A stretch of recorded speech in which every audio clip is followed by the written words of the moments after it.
அன்பான சகோதரிகளே, சகோதரர்களே, இன்று நம் வாழ்க்கையில் ஒரு முக்கியமான நெறியை பற்றி சிந்திப்போம்.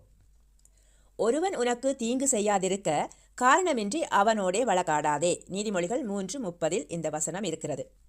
இந்த வேத வசனம் நம்மை எச்சரிக்கிறது. காரணமின்றி ஒருவரோடு வழக்காடாதே. ஏன் என்றால், தேவன் நம்மை அழைக்கின்ற வாழ்க்கை சண்டையில்லாத வாழ்க்கையாகத்தான் இருக்கும். தேவனின் மனது அமைதியின் மனது. அவர் அமைதியாகத்தான் பேசுவார். அவர் அறியப்படுவதே அமைதியின் அந்த ஆவியால் தான்.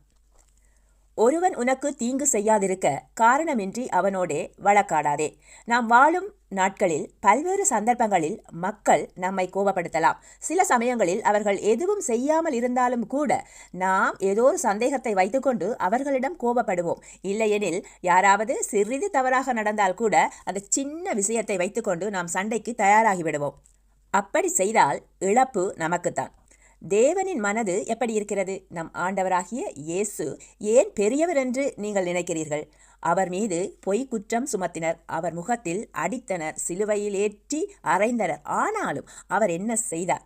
அப்பா, இவர்களை மன்னியுங்கள், அவர்கள் என்ன செய்கிறார்கள் என்று தெரியாமல் செய்கிறார்கள் என்று ஆண்டவர் சொல்கிறார். இப்படி ஒரு மனசு நம்மிடமும் இருக்க வேண்டும்.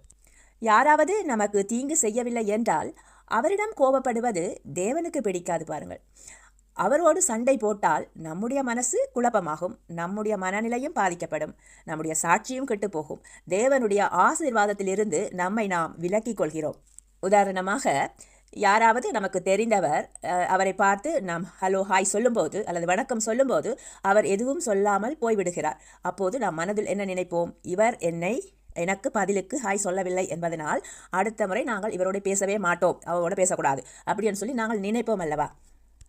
இது தவறான விடயம். ஏனென்றால் அந்த நாளில் அந்த குறிக்கப்பட்ட நபர் கவலையாக இருந்திருக்கலாம், அவருக்கு ஒரு நோய் இருந்திருக்கலாம். நமக்குள்ளே அதனால் நாம் கோபத்தை வளர்த்து கொண்டு சண்டை போட விரும்புவோம். இதுதான் காரணமின்றி சண்டை என்பது. இந்த சண்டையை நாம் செய்யக்கூடாது.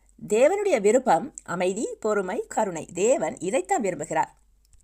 ரொம்ப கஷ்டமாக இருந்தாலும் சண்டையிலிருந்து விலகுங்கள். தேவன் உங்களுக்காக நீதியை கொண்டு வருவார். அன்புள்ள சகோதரிகளே, சகோதரரே, சண்டையில்லாமல் வாழ நம்மால் முடியுமா என்று கேட்டால் ஆம். இயேசுவின் உதவியால் அது முடியும். ஆகவே அவரிடம் நாங்கள் பிரார்த்தனை செய்ய வேண்டும். ஆண்டவரே, காரணமின்றி நான் சண்டை போடாமல் அமைதியாக வாழுகிற மனதை எனக்கு தாருங்கள் ஆண்டவரே என்று கேட்டு நாங்கள் ஜெபம் செய்ய வேண்டும். இது தேவனுக்கு பிரியமானதான வாழ்க்கையாக இருக்கும். இது தேவனுக்கு மிகவும் இனிமையான வாழ்வு. இப்படித்தான் இருக்க வேண்டும். முயற்சி செய்யுங்கள், பிரார்த்தியுங்கள். தேவன் எல்லாவற்றையும் அருள்வார். அல்லேலூயா, ஆமேன்.